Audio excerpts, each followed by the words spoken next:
Hello, Tyler Perry Studio. This is Heavenly Justice, aka Vicky Butler. I offer these two stories for the sequel of 6888, as so much of our history is now being uncovered that makes us all keep our eyes on the prize and stand tall. I had the benefit of being a friend of Mr. Claudie Davis and his wife, Miss Martha. Mr. Davis is a Tuskegee Airman.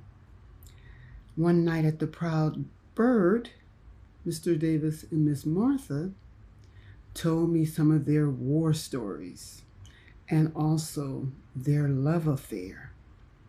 It was either in the late 30s or actually before the Japanese attacked Pearl Harbor.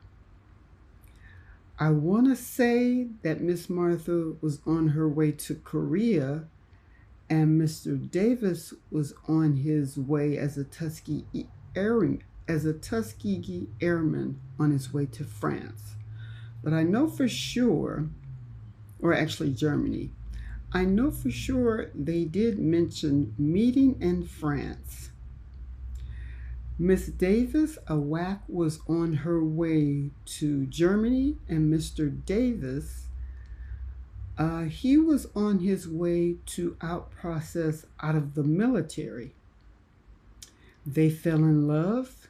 They had an affair.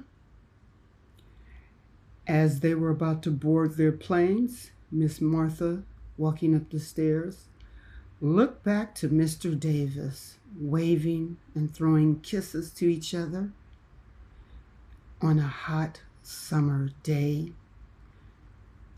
I want to say again before 1940.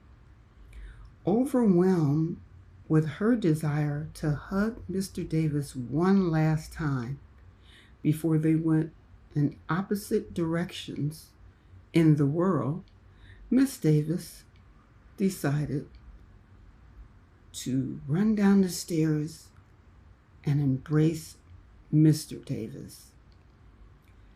Excuse me, pardon me, as she pushed her way down the stairs past other whacks getting on the plane, boarding to go actually in the opposite direction of her lover, Mr. Claudie Davis, a Tuskegee Airman.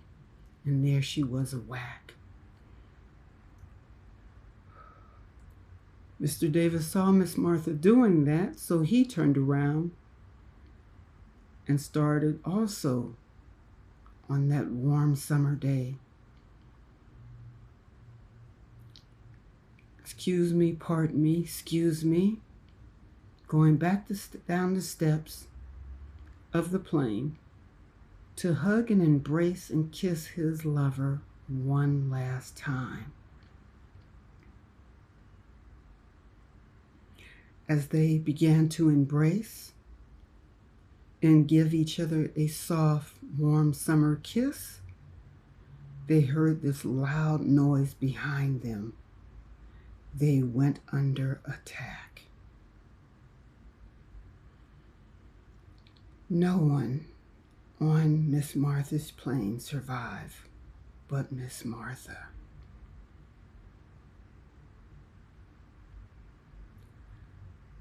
I was like, wow. This is that story is undocumented because Mr. Davis has passed on COVID. I used to visit them often. COVID and so many other challenges left me unable to stay in connection with them. But my other story about a Navy troop on a ship that was under attack and sank in the ocean, he was shot 52 times. He was out in the middle of the ocean on scraps of the ship with some of the other survivors who assisted him in staying alive. They were all white, he was only the black individual. When he tells this story, he explains how he could never be racist. It made me think of Martin Luther King Jr. and all of these other Caucasians and individuals of other races, part of humanity, such as we African Americans, Negro, colored, black people are. How they walked with us in the desire to activate our civil rights and risk their life also, including but not limited to Charleston Heston, Marlon Brando, Hera Belafonte, along with Martin Luther King Jr., Congressman John Lewis, and so many other brave individuals. We must keep our eyes on the prize.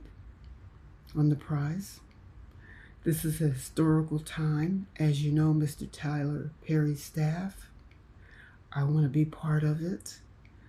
I want to be in 888 sequel or a story that's related, and hopefully you'll use my content that I'm submitting.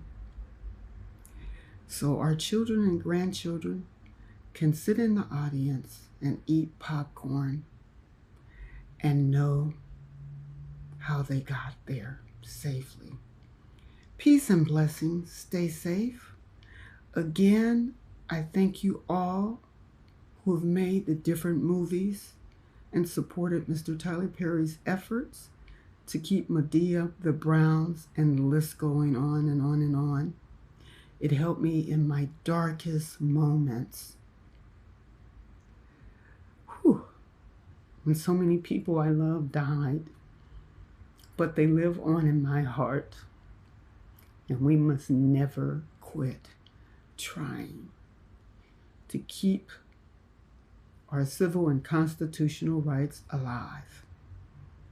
Stay safe, and thank you. Heavenly Justice, aka Vicki Butler.